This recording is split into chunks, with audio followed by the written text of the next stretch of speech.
Hey everybody, this is Bill. Welcome to the channel.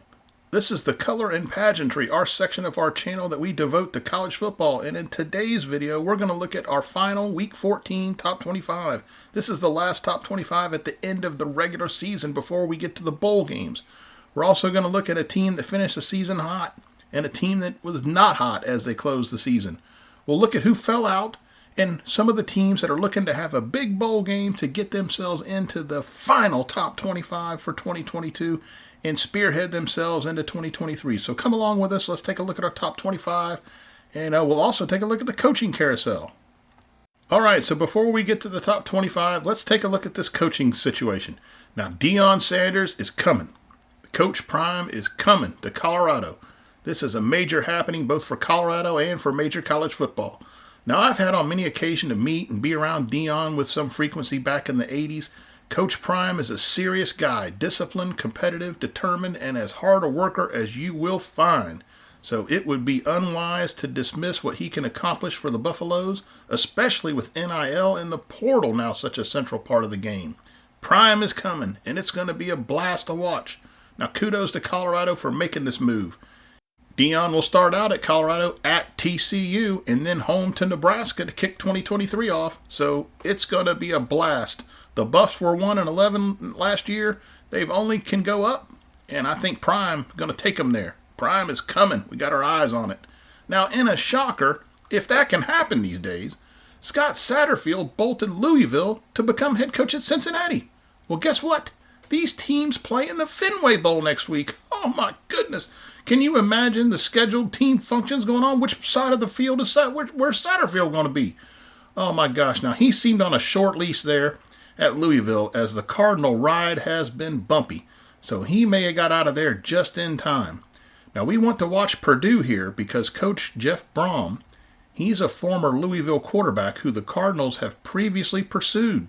Now, if Brom were to leave Purdue, maybe we see miffed Wisconsin defensive coordinator Jim Leonhard end up over there. Hey, boiler up. We got to keep our eyes on it. And we will. Coastal Carolina's Jamie Chadwell, other than pay, seemed to make a lateral move in going over to Liberty to take their head coaching job. Now, NC State offensive coordinator Tim Beck, who had a previous relationship with Chanticleer former head coach and advisor Joe Moglia at Nebraska, has been hired for Coastal. Now, we noted last week that Auburn was in the process of hiring Hugh Freeze, and that indeed happened. Now, Freeze has won in the SEC before, and we all know what happened to him when he was at Ole Miss. So we're going to keep our eyes on this one, like we watch all Auburn hires, very closely. Now, the only team to fall out of last week's top 25 is North Carolina. The Tar Heels lost the ACC championship game in Charlotte to Clemson. They made a lot of mistakes in the ball game, but nonetheless, they lost. They're probably going to lose anyway. Clemson, a better football team. North Carolina falls out of the top 25. Among those looking to get in are Purdue. Now, Purdue lost the Big Ten championship game to Michigan. They played pretty well in the ball game, but they did lose that to Michigan. Illinois is in there. Cincinnati, Fresno State. They are winners of, I believe, 8 in a row. They won their championship game over Boise State. Texas San Antonio's in there. They're a good-looking football team. They're coming to the Cure Bowl in Orlando. North Carolina, who lost, of course, to Clemson, as we just said, Pittsburgh, Duke, Boise State, losers to Fresno State, Wake Forest, Baylor, Texas Tech, Minnesota, Kentucky, Florida, Washington State, UCF, who lost their championship game to Tulane, Maryland, and South Alabama are teams looking to get in as the season concludes after the bowl games. So checking out the top 25, Troy enters the top 25. Now this team is something to look at here.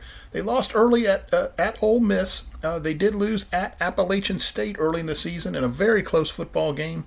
And they've now ripped off 10 in a row, including wins over Marshall, Louisiana, and South Alabama, to note a few. They did beat Coastal Carolina this past weekend. They're looking pretty good. They're Troy. They're coming to the Cure Bowl to play Texas San Antonio down in Orlando.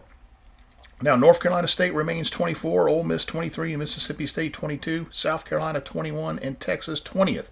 Notre Dame is 19th. Tulane has moved up. They are conference champions, avenging their loss to UCF. They're coming in at 18. Now we have UCLA 17, Oregon is 16, LSU losing the SEC championship game to Georgia. They're coming in at 15th. Oregon State, really good football team. They're 14th. Florida State, really looking good. Got 5 wins in a row here.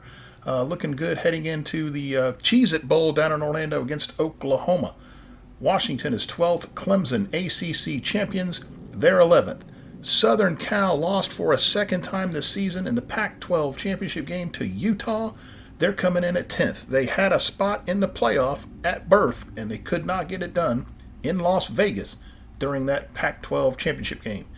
Penn State is coming in 9th. Their only losses are to Michigan and Ohio State. Both are playoff teams. Kansas State wins the Big 12, upending TCU. They come in at 8th, 10-3. Utah, Pac-12 champions. We had them in our original Final Four. They did not have that type of year, but they are Pac-12 champions. They're coming in 7th. Tennessee is 6th. Alabama is 5th, missing the playoff. And the 4 playoff teams, now we feel like the committee got it right.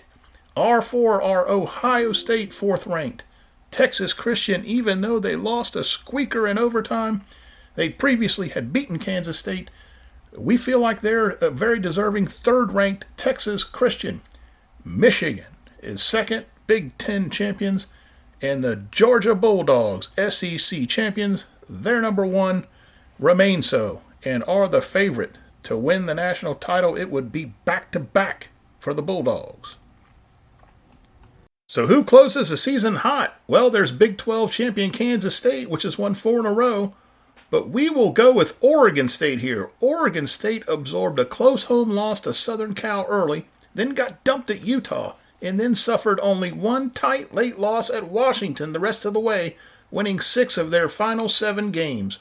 Now, in our 2022 Pac-12 preview, we had the Beavers 3rd in the division, but they have a really good football team that can sneak up on folks. I think they are a tough out for just about anyone, so congrats on a fine season for the folks in Corvallis. They're upgrading their stadium, by the way. The Beavers will face a shorthanded Florida Gators on Saturday night, December 17th in the SRS Distribution Las Vegas Bowl. So we're with the Beavs. They're hot. Who closes the season not hot? Well, we could have gone with North Carolina again, but we're going to settle with Ole Miss here. The Rebels faltered down the stretch, losing 4 of their last 5, giving up 30 or more points in each of those losses. Now, this was not an easy slate by any stretch of the imagination, but maybe Lane Kiffin was in fact distracted by potential coaching move, because this finish was below expectations.